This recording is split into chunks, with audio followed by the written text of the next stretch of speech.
అంటే శ్రీకాళహస్తికి చేరినాము, ఆడ దిగినాము. చూడండి గుడి మాత్రం తక్కువ పెద్దగా లేరయ్యా, గోపురం అంత పెద్దగా ఉంది. కొండపైన శివపార్వతులు ఉన్నారు, అక్కడికి వెళ్తాము. ఇస్తా ఎండ మాత్రం మామూలుగా కుడతలేదు. నేను అనవసరంగా షూ వేసుకొని వచ్చిన, చెప్పులు వేసుకొని చుట్టూ అయిపోతుండే. అయితే ఆపకి ఇప్పుడు తొడుగుడు అవుతుందని కార్లో పెడుతున్నా, పాదయాత్ర చేస్తున్నా.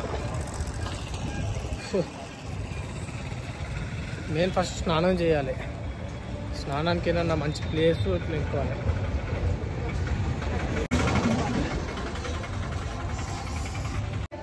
ఇప్పుడే స్నానం చేసినాము. చాలా అంటే చాలా రిలీఫ్ అయింది. ఇప్పటిదాకా అసలు మనసుకు పెట్టలేదు, ఫుల్ ఉబ్బరిచ్చింది. ఏం చేయాలని అర్థం కాకుంటుండే కూల్ అయిపోయింది. ఇప్పుడు దర్శనం పోతున్నాం లోపలికి. అలా ఉంటుందో ఏమంటారు.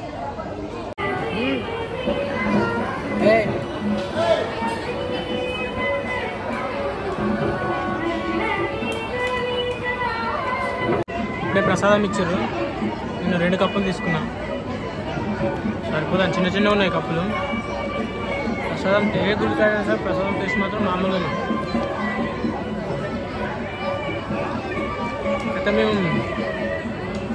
శ్రీకాళహస్తి గుడికి వచ్చే ముందు ఇంత బాగుంటుందని అనుకోలేము, అసలు ఎక్స్పెక్ట్ చేయలేము. గుడి బయట నుంచి చూస్తే కానీ ఇంత లోపల ఇంత బాగున్నట్టుగా అనిపించదు. ఇంకా ఎవరైనా తిరుపతికి వచ్చుంటే మాత్రం పక్కా ఇక్కడికి వచ్చి చూడండి, ఇక్కడ ఈ గుడిని సందర్శించండి. తిరుపతి నుంచి ఇక్కడికి 34 ఏమో వస్తుంది కిలోమీటర్స్, అంతే, చాలా దగ్గరనే. కంపల్సరీ చూడవలసిన గుడి ఇది మాత్రము. చాలా బాగుంది. ప్రతి ఒక్క దేవుని విగ్రహము, వాళ్ళ వాహనాలు, అంటే సింహ వాహనం, అశ్వవాహనం అనేసి అవన్నీ ప్రతి ఒక్కటి డీటెయిల్గా ఉన్నాయి. గుడి మాత్రం చాలా అంటే చాలా అందంగా ఉంది. ఇంకా మేము సగమే తిరిగినాము, సగం తిరిగేసి బయటకు వచ్చి ప్రసాదం తింటాము. ఇంకా చాలా ఉంది లోపల. ఇంత టేస్టీగా ఉంటే రెండేంది, నాలాంటి వాడు అయితే ఒక 5 కప్పులైనా తింటారు.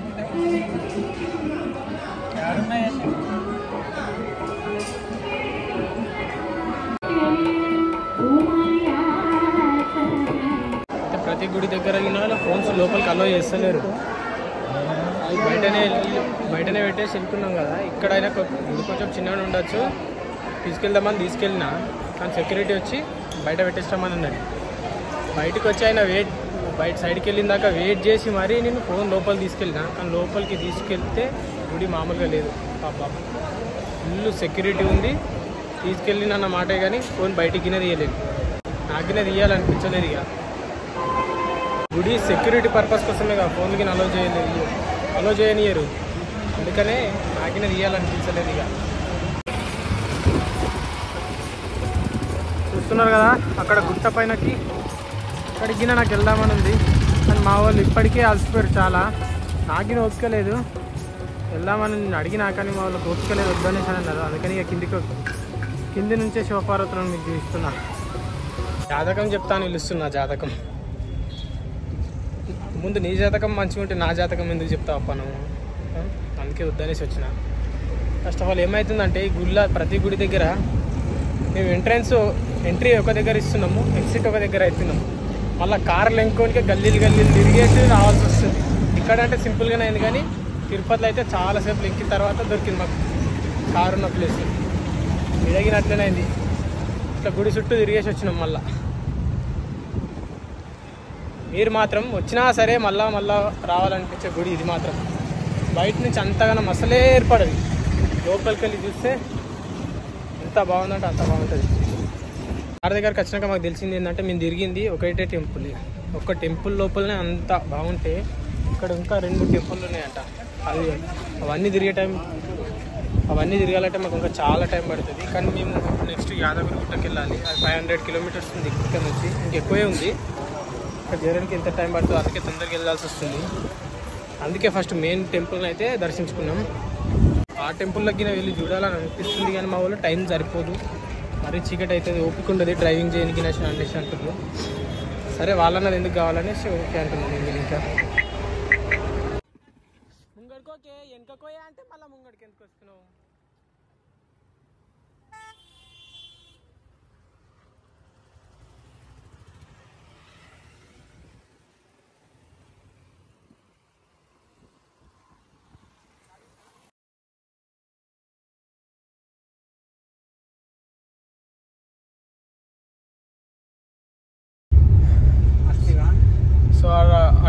డౌన్ ఉండే చూసుకోలేము మేము పోతుందా అనేసి కారు ముందుకు తీసిండు కథం వెనక టైర్లు ముంగట టైర్లు కొట్టుకుంటూనే కింద బాడే అని మళ్ళీ మేమే వాటి కట్టి నూకినాము ఉండగా గట్టిగానే నలుగురం. ఇక్కడ నుంచి యాదగిరి గుట్ట అయితే మేము 520-530 కిలోమీటర్స్ ఈజీ వస్తుంది. నైట్కి గిన చేరం. టైం ఎంత అవుతుంది? 4:44 అవుతుంది. నైట్కి గిన చేరం. నైట్ అంతా కొట్టగిన చేరుతామో చేరమో మా డ్రైవింగ్కు. ఎంత ముఖ్యమా కొడుతా ముఖ్యమండి.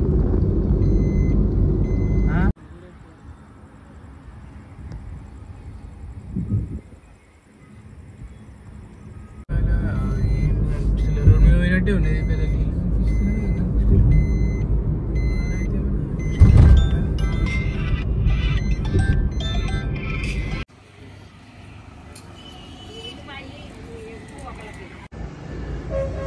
ఇప్పుడు మార్నింగ్ 7 అవుతుంది. అయినా నిద్రమబ్బు పోలేదు ఇంకా.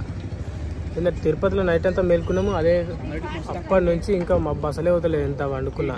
నైట్ ఎప్పటిదాకా నడిపించినా బండి ఎప్పటిదాకా నడిపించాము 10:40 దాకా కొట్టాము. అప్పటికే నిద్ర ఎవ్వరు కాగలేదు.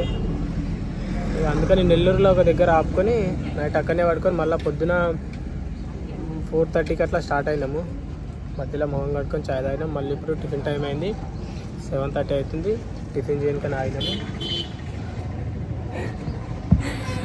ఇక టిఫిన్ చేసి నుంచి యాదగిరిగుట్ట వరకు నాన్ స్టాప్ డ్రైవింగే ఉంటుంది. ఇక మధ్యలో ఏడ ఆపం ఇక అని అనుకుంటున్నాము. ఇప్పటికీ నాన్ స్టాప్ డ్రైవింగ్ చేద్దామని అనుకున్నాం కానీ ఇక మధ్యలో చాయ్ అయింది. ఇప్పుడు టిఫిన్ అవుతుంది. మళ్ళీ దేనికోసం ఆపుతామో తెలియదు. ఇక ఆకలి అవుతుంది.